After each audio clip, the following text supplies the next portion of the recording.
Hello, everybody. Welcome. Thank you so much for being here. Welcome to the Sweet Georgia channel and the Taking Back Friday live stream. My name is Felicia from Sweet Georgia and the School of SweetGeorgia, and today we have a lot of things to catch up on. It's been actually a number of weeks since we posted anything, and it's just because of spring break, catching up from spring break, a lot of busy things, a lot of things that have actually been going on. And so today, I want to talk a little bit about some of those things that have been happening. Also, we're going to catch up about the experience of making for 15 minutes a day for 30 days. This is something that we had sort of done as a team at Sweet Georgia for the past probably 6 weeks or so, people testing to see if they could do 15 minutes of crafting every day for 30 days. And so I'm going to kind of report back on that whole experience. It's nice to see everybody in the chat here this morning. Thank you guys so much for being here. It's really wonderful to see you all. Now, before we get into that, we do have a bunch of updates that I want to share with you, but I do also want to give you a sneak peek into the things that I have been making these days. So, I guess where should we start? Let's start with some updates. Okay, so the main update today is, let me share with you my little page here. The main update is right now we have the mystery sale going on. Now, the mystery sale is something that we've been doing for a number of years, the mystery bag sale. And basically, what it is that we have very, very specific and exacting standards with the things that we dye at the studio for Sweet Georgia. And so if anything doesn't look exactly the way that it's supposed to be, then we save it. And we've been hoarding yarn in a corner of the studio, and we save it all year for this mystery bag sale. And so what it is a lot of times we have yarns in colors that we've discontinued, or there are colors that didn't come out exactly the way that we had intended. And we are really, really focused on making yarn that is very, very consistent. So consistent from batch to batch. So the idea is that whenever you buy a yarn, you will be able to hopefully match it with previous dye lots, that there's not a huge inconsistency between dye lots. And so all of that is really a big concern for us. So all of these yarns that we're putting up in the mystery sale have really nothing wrong with the yarn itself. It's really just about the colors being maybe a little bit off, the colors maybe being discontinued, the colors maybe not being part of a current collection or anything like that. So the yarn is perfectly fine. It's just the colors that are different from what we normally offer. And so we have basically put this link on. If you go to the website, that's the main picture that's on the website right now. And if you click on that, that's the easiest way to get through to the mystery sale. Bridget's already put that in the chat as well, the link to the mystery sale.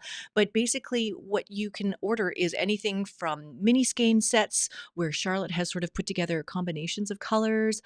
There's also mohair yarns. There's also non-mohair yarns. There's DK yarns. There's Tufts Love, all sorts of different kinds of yarns.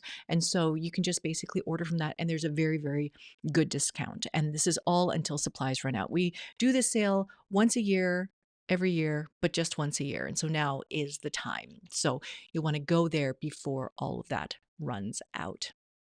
The next thing I wanted to share with you guys is that recently, actually, this is an ongoing thing, but Rachel Smith from Welford Pearls or Woolen Spinning, she has been teaching a class with us at the School of SweetGeorgia called Spinning Luxury Fibres. And we broke it up into a number of different modules. So the first module that came out this year was all about spinning silk.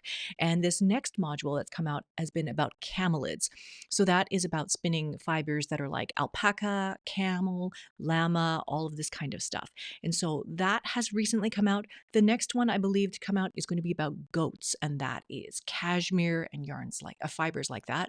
And then we also have one that is going to be rare fibers, and rare fibers is angora and yak, and just spinning a whole bunch of different kinds of fibers that you may or may not have tried before. And so one of the things that we've done to combine with these courses that have been coming out from Rachel is we have been making kits to go with them. And so as an example, I have an example kit here. So this is the silk kit that you can get. And so you can see it comes in this cute little box, And then inside there is all of these little packages of different kinds of silk. And so these are silks that you may or may not be familiar with. I know that when I started spinning, the things that were most apparent to me were like bombyx silk, cultivated silk, super, super shiny, and then tussa silk, which was raw silk. It was a little bit honey colored. It was a little bit more textured, less smooth, all of that kind of stuff. But in here, there are also other kinds of silk, like there's muga silk, and that has a different texture and everything, and peduncle and erie silk. And so in the course, Rachel shows you how to spin all of these different fibers, how they react, how they're different, and all of that kind of stuff. But it's just, yeah, these are like a nice little taster for trying out some of these different silk fibers. Now, one of the other things that you can do is that you can take your silk, and maybe you don't want to spin 100% silk. So the other thing you could do is you could blend it with something. And so this is our 18.5 micron superfine merino fiber, spinning fiber. So you can take a chunk of this and take a chunk of silk, and then you can blend the two together with either, if you have a blending board or if you have hand carders or combs or something like that, you could blend them together to create your own blend, maybe like 15% silk or 20% silk, and then see how that all feels as you spin it together. So these are just amounts that are good for sampling. And so once you've sampled, you decide, oh, maybe I love this yarn, I love this fiber blend, I'm going to extrapolate into something bigger like a hat or a sweater or a shawl or something like that. So this is just a good way to test and try things out. Now, together with that camel class or the camelid class, we have a second kit, and that kit in it has camel fiber, it has llama, and it has alpaca. So a bunch of different kinds of luxury fibers, again, to just test and try out and see if you like it. Now, these are all 25 grams of this camelid fiber here. So camel, alpaca, and llama. Just a little bit more luxury for you guys to try out and see if you like it. Now, there's a couple more things on my desk here. There's a whole bunch of things on my desk. Now, one of the things that was recently added to our store as well is a gleaner. A gleaner. If you don't know what a gleaner is, it is to basically take the pills off of your handmade things, your sweaters or your shawls or whatever. If there's anything that has like pills or fuzz or anything like that, there is this device, this tool, which can help sort of defuzz and then take off all of that fuzzy stuff. And so the gleaner, if you've used this before, it's amazing. It works super, super well. But this is a full size gleaner. And so you can get these in our store now as well. They come in a bunch of different colors. So there's a bunch of different color options. This is what it looks like in the bag. This is a full size one. But now they have come out with something really cute, and they have a mini size one. So this is Gleaner on the Go. And so this is smaller, more compact, kind of like a travel version of these. Yeah, I didn't know that I needed one of these too until I actually got one. And then I was like, oh, this works and it's amazing. So that is really great. And so you can just kind of see the difference in size from the full size one to the mini compact size one if you need something for space saving or if you need one for travel, something handy to have. So these are available on the store as well. Now, the other thing that came by my desk is this lovely book. This is a new book that has just recently been published, and it is by Gabrielle Vizina, and it is lovely. This book is all patterns for lace knitting shawls, lace knitting hats, lace knitting socks, lace knitting sweaters. The book is called Lovely Lace Knits. Really, really lovely. Again, Gabrielle Vizina. She did use one of our yarns here in a hat pattern. This is called the feather hat. I'm going to see if I can show it to you very clearly. There's the hat pattern. Really, really pretty. Just that lace kind of texture, lace pattern in the fabric. This one has been knit in our superwash DK yarn. And it just turned out so nice. But this entire book is full of mitts, there's hats, there's lace and baubles, sock patterns. It's just like a really, really lovely book. So if you do like lace knitting, then I would encourage you to go check this book out. Lovely Lace Knits and Gabrielle Vizina. Yes, Ruth is saying Gabrielle is amazing. Yes, this book is really super lovely. So thank you so much for sharing that with us. Now, I have a big thing that I wanted to talk to you guys about. The big thing is here, let me put a thing up on here for you. The big thing is a summer camp that we want to do. Okay, so I'm going to explain all of this a little bit more. So when I was growing up in Toronto, I grew up in Toronto and I lived there until I was 12 years old. But as I was growing up in Toronto, I remember very distinctly participating in something in a summer camp called Summer Studio. And I would spend a week doing everything from making a paper mache horse head, which I decorated with mesh and textiles and sequins and lace. I sewed a unicorn costume. I learned calligraphy. There's a whole bunch of things that I learned at this summer studio. And I think that a lot of that experience is what eventually sort of directed me and fueled my interest in sewing my own clothes in high school and later going into things like graphic design and enjoying typography. And so I don't know if you have like heard much about Steve Jobs' story or his history, but he also talks about how he took a calligraphy course in college, and it inspired him to make sure that the typefaces on the Apple Macintosh computers were aesthetically beautiful rather than just functional. So I have always believed that you just never know how something that you get exposed to when you're a child is going to inform your future. And so recently, in the past 3 months or so, I've been doing a ton of reading and learning about this idea of long term athlete development. And this is because my kids have been involved in sports for many years now, and I'm learning more and more about how sports programs are designed and operated and run in Canada. And a lot of this is because I did not up in sports. I don't know much about sports. And so I'm learning all of this now for the first time. But I can see that they have designed this overarching vision for being able to introduce a child to physical activity and sport to help you with physical literacy so that as you get older, even if you don't continue to participate at like a performance level for sport, you can still maintain an appreciation for physical activity and continue to be physically active for your whole life. So there is this thing, it's called, a goal is called sport for life. So if you want to actually read into this or read this document, you can search for long-term development in sport and physical activity. There's a 3.0 version. And every time they come out with it, they are improving on this model for how to teach sport to people from the very beginning to through their whole life. And so I find this absolutely fascinating because I feel like it describes the pathway of how to teach and guide people at all different stages of development. It's not just age, it's like mental development, it's physical development. It's amazing.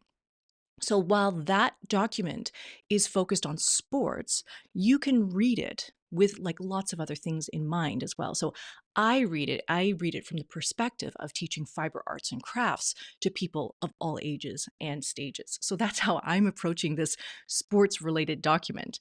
Um, I know it sounds weird, but I always try to see parallels in lots of different things. And so all of this got me thinking that like if a person doesn't get exposure to sports or physical activity in their childhood, they are significantly less likely to be physically active later in their life. And so it's this idea of being exposed to something as a kid. So exposure to a sport or a hobby or a craft comes if it is accessible and affordable and inclusive. And so all of this got me thinking that if we want more people to pick up on something like spinning or weaving or fiber arts or textile crafts later on in life, then we also need to provide access and exposure to some of these crafts in the first place. So with things like, home ec and sewing being removed from schools, it's unlikely that kids will get that kind of exposure, let alone the opportunity to participate in certain crafts.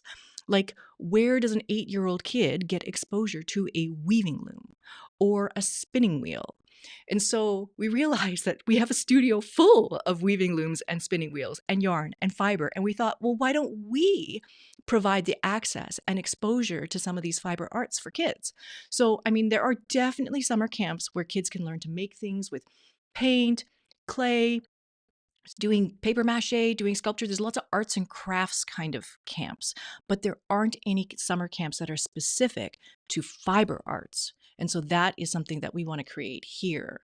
So what we did was we met with Katrina from Crafty Jacks, and Katrina has two girls that she has taught to knit, to sew, to crochet, to felt, to dye. She has been amazing with her girls, teaching them and raising them in the fiber arts. And so Katrina is going to be our instructor for this summer camp that we are hosting.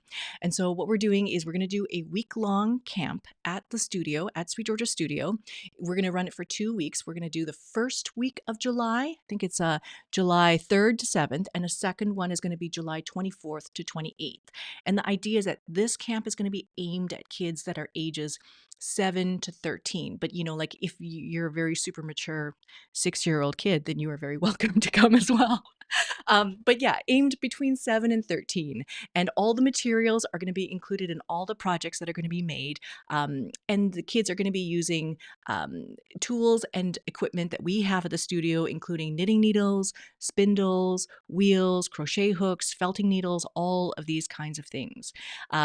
So really, really excited about this idea because it's just, we're hoping to help kids sort of have fun, have some exposure to these fiber arts and crafts, and come home every day with like a little project that they have completed. Maybe it's something that they can build upon from one day to the next day and things like that. And so the description of like the day to day, the first day, the kids might make like a felted soap and do a little bit of needle felting. The next day, they might do a little bit of ice dyeing. The next day, they might do a little bit of, fiber work and learning how to spin, how to spinning work. Day 4 would be like weaving a little bit of a bookmark with their hand spun, something like that. And also day 5 would be like crocheting something, which could be then sewn onto something like a bag that they had created earlier in the week. So just like a lot of different crafts, just trying your hand on a lot of different things. So I'm really, really excited about this idea. There is a 5% early bird discount if you register before May 31st. So if you have kids that you are like you're in the Vancouver area and you have kids who might be interested in the fiber arts, or you know of kids who might be interested in the fiber arts, please do send them our way. And we are basically opening up our studio for those couple of weeks in the summer to host a summer studio, like a summer camp for fiber arts for kids. So super, super excited about that. Yeah, I hope it's going to be good. So thank you so much. Greta has been behind the scenes organizing a ton of this stuff. So thank you to Greta for doing this. And then a big, huge thanks to Katrina for being our instructor for those 2 weeks for the workshops. Fantastic. So before we get on to the next part, why don't I show you what I've been working on? I'm going to show you the projects that I have been knitting recently. So I have been making a new sweater. And this new sweater is designed by Caitlin Hunter. It's called Halu. Maybe you have seen it. It looks like this. It looks great, doesn't it? So it looks like a very soft sort of V-neck sweater. It's got a little bit of lace at the yoke area, kind of like this, but it also has the addition of baubles. And it is knit with one strand of like a lace mohair yarn and one strand of something else. And so in this case, I think she's using a superwash yarn for her main yarn, and then she's using a mohair yarn held together, and it just makes this most amazing fabric. So here's maybe a closer up picture here. So you can see the V-neck shape, you can see the lace, you can kind of see the baubles in here. It looks like it would be a really super, super comfortable sweater. And so I have been working on this. I'm going to show you. I knit so slowly now. It's not great. So this is my sweater thus far. This amount of knitting, this has taken 15 hours. Oh my gosh, it has taken about 15 hours. A lot of this has been car knitting, sitting in the car knitting. But yeah, I don't really knit for longer than about 15 or 20 minutes at a time. And so that's probably why it's been so slow. Now, one of the other things, I don't know if you can tell, can you even see the lace? Can you see the baubles? I don't know. Like, can you see the texture on this thing? I feel like the texture is a little bit obscured by the fuzz. The texture might be obscured a little bit because of the color mixing and blending that's happening here. I'm struggling a little bit with this. And initially, when I took a photo of just the ribbing part, um, I sent it around to the team and they're like, oh, I don't know about those two colors together. I really like the two colors together. It is actually one of these colors. One of these colors. This is, I believe it's called Gather. And uh, this color is going to be coming out in the fall. It's one of the deeper, darker colors of Elixir. So this is the whole thing that we're going to be releasing in the fall is deeper versions of all of the Elixir colors so that we can mix and blend things together. So that's one of the colors. I love this. This is in BFL and Silk Fine. This one is chili pepper. My memory is so bad now. But yeah, this one is from our Element collection. So this is like a brighter, clearer, kind of juicy, tangerine kind of persimmon color. Yeah, I love this. And this one is in Silk Mist. So this one, the dark and moody color, like Ruth is saying, mixed with something that's like a lighter and brighter because this is a fuzz yarn, because this is a light, lacy, fuzzy yarn. The impact of this color on this is just to like soften and just it's like a dusting of color. It's not going to be orange. It's just a dusting of color. And so the two mixed together have made a completely different third color, right? Like it's so different. I've made like a brown kind of color almost, right? It looks very, very different. But my goal, my hope is that oh, I'm dropping stitches here. Once this is all done and I can block it, I'm hoping that the lace will become a lot more visible. It needs to be more visible. The other thing is that there is a link in here. She provided a link to a tutorial on how to knit a bauble. And of course, I didn't watch the video to knit a bauble. So my first round of baubles are not very good and they don't really stand out very much. They don't pop out. And so sometimes they're like popping back inwards, which is not how it's supposed to be. But then I practiced the skill of making these baubles. So the next couple of rounds of baubles look way better. But the first round of baubles is kind of sunken in, which is not great. But in any case, I just need to get past the yoke section, which is all hand knit lace and things like that. And then I think that I'm definitely going to aim to hang this on the machine and knit all the stockinette section on the machine. So that's the goal. Yes. Oh, and if anybody's asking about this particular sweater, this is an Isabel Kramer sweater. I think, yeah, Laya. Thank you, Bridget. Bridget put it in the chat there for you guys. It is the Laya pattern by Isabel Kramer, and I knit this one in the SweetGeorgia Flaxen Silk Fine. This color is Beach House. That is what I can do from my memory. The other thing that I have been working on is the Studley jumper is almost done. The Studley jumper that I've been working on. I've been knitting it in a different yarn. It's in the JC Rennie yarn that was specified by the designer, Nick Corrigan, because I wanted to make it exactly as how she had described it in her pattern. So that way I would know how to do it, because it was my first time making one of these colorwork sweaters on a knitting machine. So I wanted a chance to like really figure out how it all works. And there were some parts which totally stumped me. I didn't understand what was going on, but I finally figured it all out. It's all been knit. Now I just have to seam it all together and it will be done, and I can share that with you guys soon. But I'm already looking forward to the next Studley jumper that I want to make. And the next one I want to make is going to be in BFL and Silk Fine. So different colors of our BFL and Silk Fine. So this is one of the colorways that I'm sort of working with. I'm trying to see if I like it. I'm looking at it. I'm doing a bunch of swatches. testing different colors, trying different things out. And so this one, again, this background color is called Tempest. And this background color, the deep, dark blue color, it's a darker version of Stormy Night from our Elixir collection. So this darker color, this background color is going to come out in the fall. So these are all sweaters that I'm hoping to have finished so I can show you how nice it is. But this is Boreal Forest is the green color, and then Amber Ale is that sort of golden color right now. And so I'm just trying a bunch of different things. I'm putting in some yellow. I'm gonna swap out the Amber Ale for a darker Amber Ale, and just trying a bunch of different things to see how I can change this color around. But otherwise, if that was my sweater, I think that should be nice, right?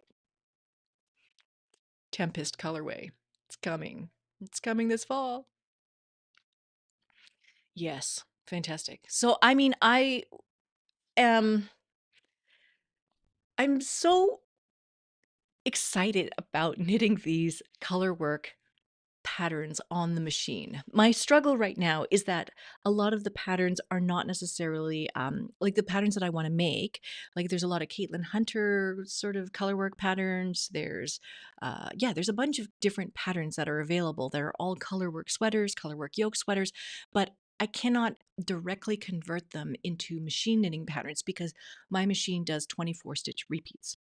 Every pattern has to be exactly 24 stitches or 12 stitches or 8 or 6 or 4 or 3 or 2 kind of repeats. And so having a repeat that is 7 stitch repeat or a 14 stitch repeat or a 28 stitch repeat doesn't work, and I'd have to like redesign that whole color work section. So in any case, that is why I'm sort of making this doodly over and over again, because this is done. The yoke thinking has been done, the design is done, and then what I can do is I can play with the colors that go into this. So that is what that's all about. So that is what I'm working on right now. Yeah, too many patterns, not enough time. In terms of this one, Kristen's asking, did I knit this one on the LK150? No, this one is on the SK360, which is a standard gauge.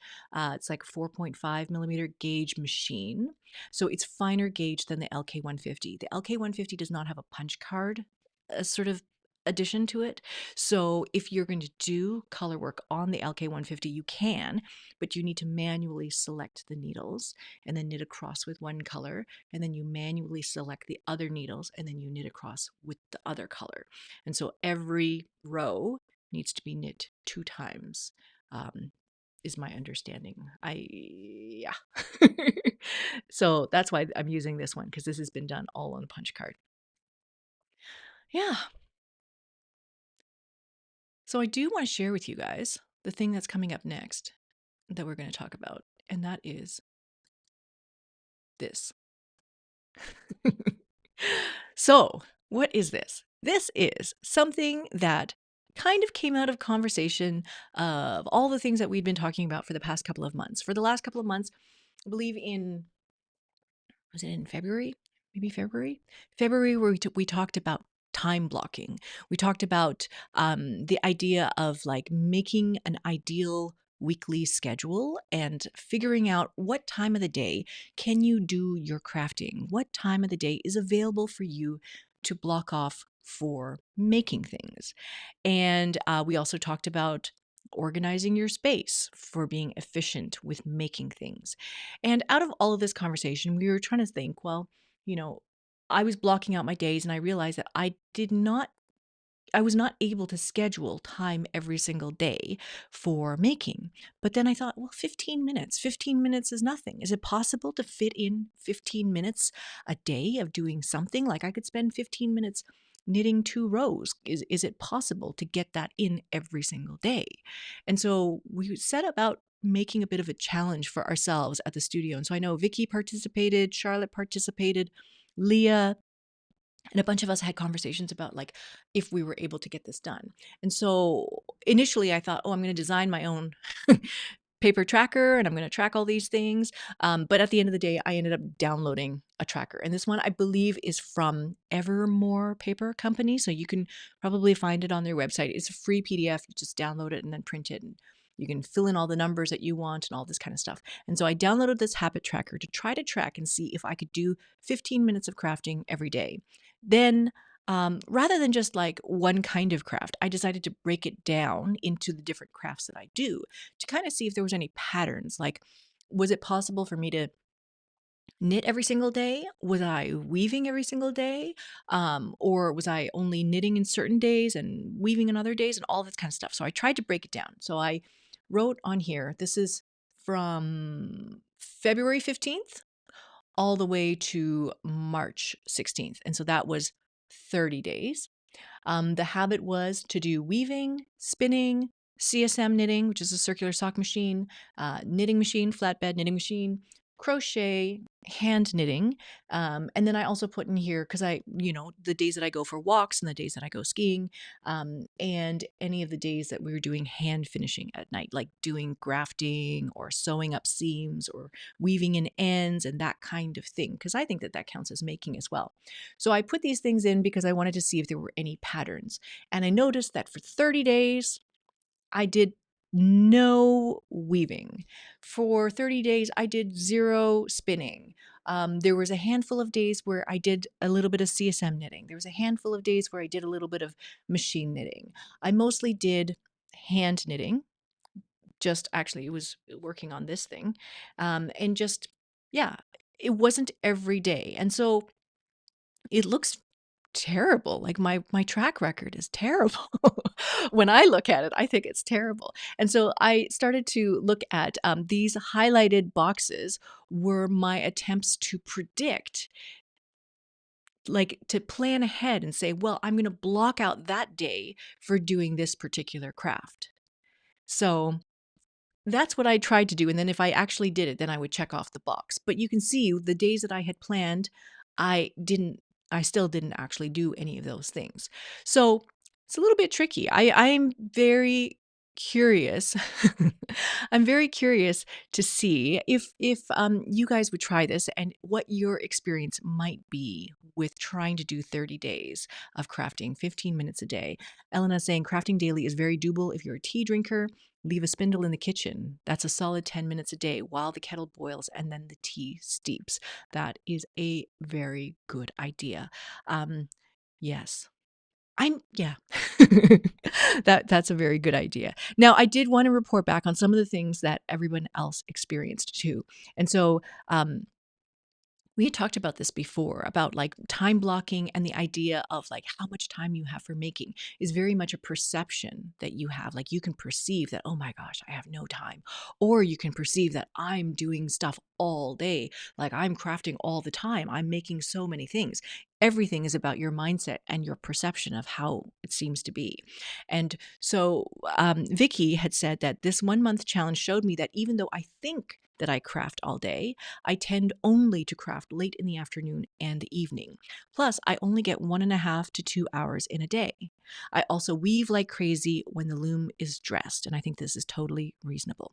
And so, yeah, I think that that's an interesting thing because Vicky is very prolific. If you have ever seen her Instagram feed, follow the thing that she is making, she is dyeing, then she's spinning, then she's taking the yarn, she's making tapestry with it, she's knitting with it, she's doing a ton of in-depth study in the fiber arts. I highly encourage, Vicky, you should put your Instagram account in the chat so people can see what you're making. But it is incredibly impressive how prolific Vicky is.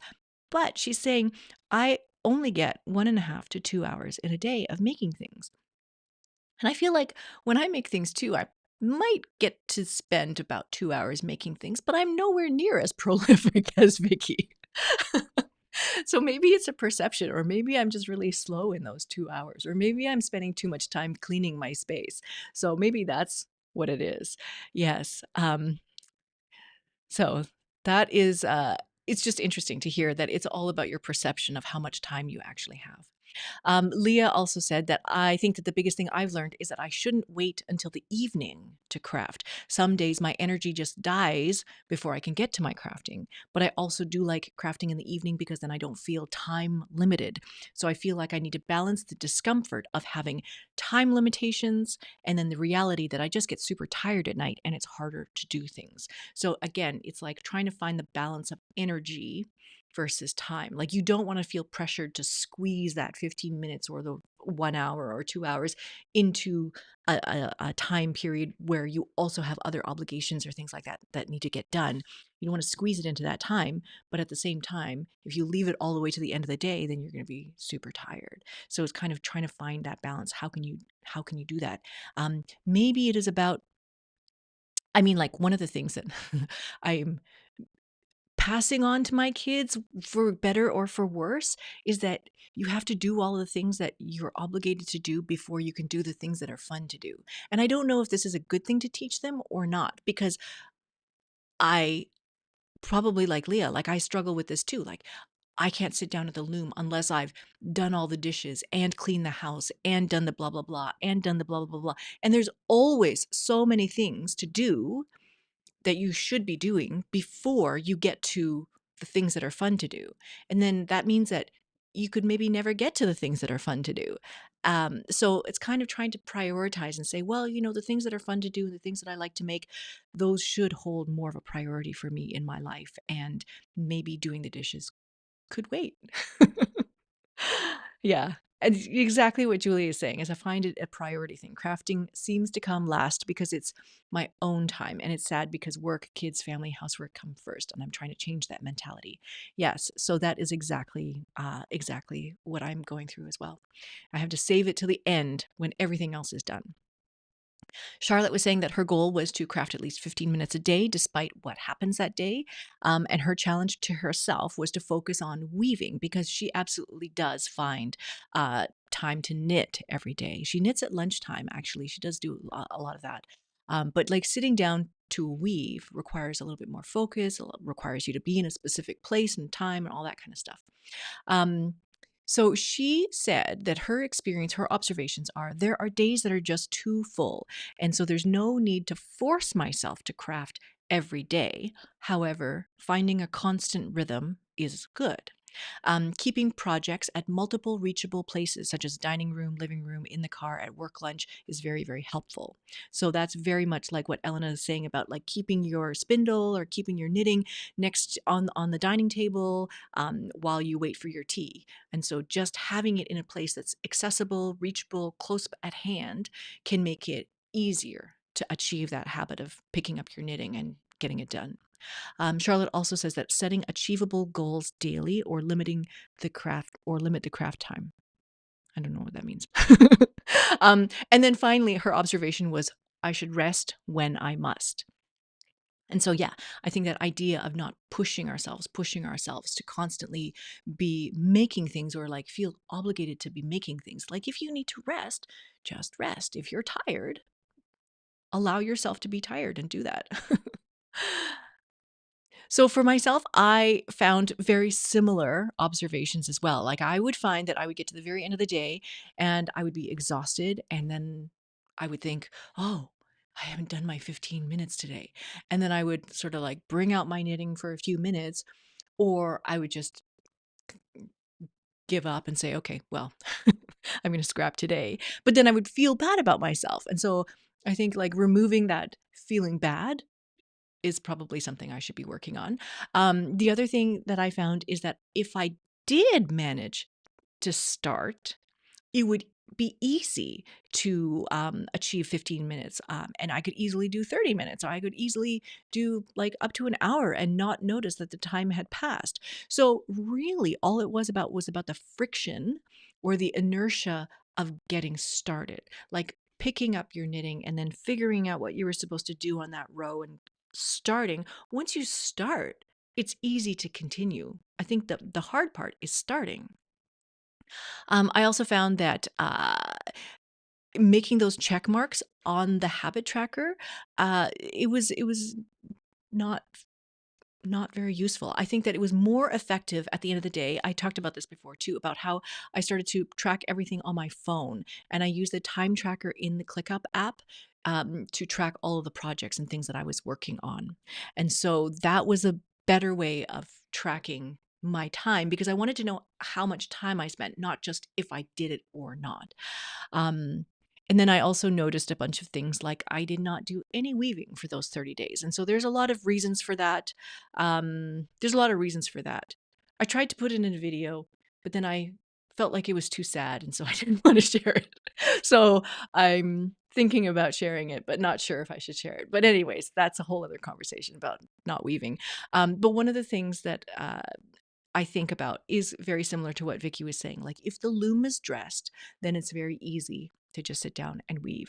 And so one of the things that I'm trying to separate is separating the thinking time from the doing time. So thinking time requires much more attention and focus and brain power, and you can't be tired. You are designing things, you're creating things, you're planning the project, all of that kind of stuff. And so if I've done all of that and it's just on the loom ready to go, then I can just sit down and then just weave. I don't have to think too much about it. And then finally, the thing that I think is going to be the most helpful is that in addition to doing that time blocking that we had showed a couple months ago with the weekly calendar, and then blocking out like, oh, between this hour and this hour I could spend that time um, knitting in the attic on my knitting machine or something like that. I think that what I need to do is be much more specific about what I'm going to do in the attic on the knitting machine at that time. Because at any given moment, I could say, well, I want to knit the Studley, or I want to knit the second Studley, or I have like another wrap idea that I want to make, or I could make a blah, blah, blah. There's so many different things that you could do in that time and place and context, but you need to be specific about what you're going to do when you go and sit down. So that way you're not spending all that time thinking, well, should I do this or should I do that or should I do that? And getting distracted. So it's very much like you have to focus on what you're planning to do and set that out ahead of time. There's like this trick that I learned about, if you're going to spend your morning doing a bunch of writing, you can't come to your desk in the morning and then think, well, what am I going to write about? What am I writing about today? I have like an hour. I'm going to sit here and write. What am I writing about? And so what you do is you think about it the day before, and you write it on a Post-it note and you stick it in front of you. And you say, so that way you put it on the Post-it note the night before. So that way when you sit down at your table the next day, you see the topic and you're like, oh yeah, this is what I'm writing about. And I can do the same thing with my making. I could do the same thing with my crafting. I could literally write it on a Post-it note and say, I'm going to work on the Studley sleeve, and then stick it to my machine so that when I come the next day, I'm like, oh, this is what I'm doing. I don't have to think about what I'm doing anymore. So that is what I am working on as well. It's great to see all of your conversation in the chat and thinking about like how you can find more time in the day, how you're sort of working through these shoulds, what we should be doing, all of these kinds of things. And Greta's saying, often I choose to go to sleep instead of crafting, which is very good as well, because you need that for rest, you need that for focus, you need that for your mental health, you need that in order to be creative. You need to sleep, you need rest. And sometimes it's not always about just hitting the gas pedal and go, go, go. So absolutely. Michael Hyatt's books might be useful on goals and focus and planning. So Amanda Buckley is saying this. Yeah, absolutely. So Michael Hyatt has written a lot about the idea of margin and not sort of scheduling everything like minute to minute to minute of your whole day. Like you need empty space in your schedule and in your life where you're not doing stuff all the time. You need time to just marinate and rest and all of this kind of stuff. So these are all fantastic conversations to have. I'm so glad to be able to talk with you guys all about these things.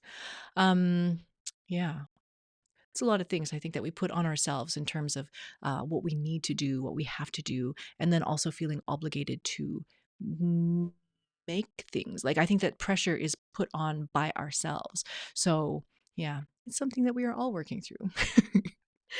So that is it. I'm working on this. I'm trying to figure out what are the colors that are going to be best for this. I am open to colorway ideas as well.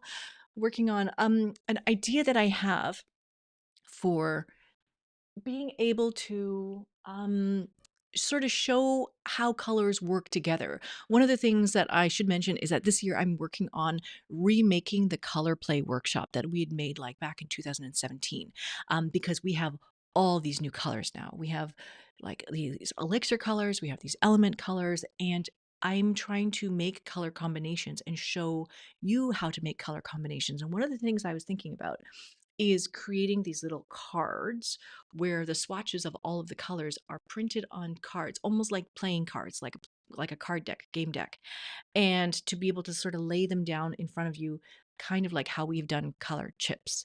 In any case, this is a project that I'm working on next, and I would love to hear if you guys would find that helpful, how you currently make color choices, how you currently make color combinations, how you go about deciding what you might put together for a project like this. Yeah, I'm very curious. What would you put together for a color like this? If you go check out the Stoodley Ravelry page, you can see all the different color combinations that people have put together. But I'm interested to see how our color system is going to work in a lot of these kind of color work projects and stuff like that. So that's what I have going on this year and right now. Wonderful. Yes. Thank you. Thank you guys so much for being here. And then I think there's a lot of conversation right now about Michael Hyatt's books on focus, on planning, on time management, and things like that. He does have a website where he's got like lots and lots of blog posts and articles, and he's been writing about this for years now. And he does have a number of books. This might be something that would be great for us to continue chatting about in the Discord community. So if you have not yet joined, we have a Discord community for chat, for after the show, after these videos, all this kind of stuff. And so you can find that. It's a Sweet Georgia Discord community. If you join that, we can continue these conversations and share links and talk about what we're reading and what we're doing, how we're making time, all of these kinds of things. There's a lot of good conversations happening in there. So happy to connect with you guys there. Thank you guys so much for being here today. If you like this live stream, please hit the like button. If you want to see more like this, we come here the second Friday of every month to do a live stream like this. We catch up and all this kind of stuff. You hit subscribe, you can be notified about when all of that is going to happen. So thank you guys so much for being here. I will see you guys in the next one. All right. Bye for now.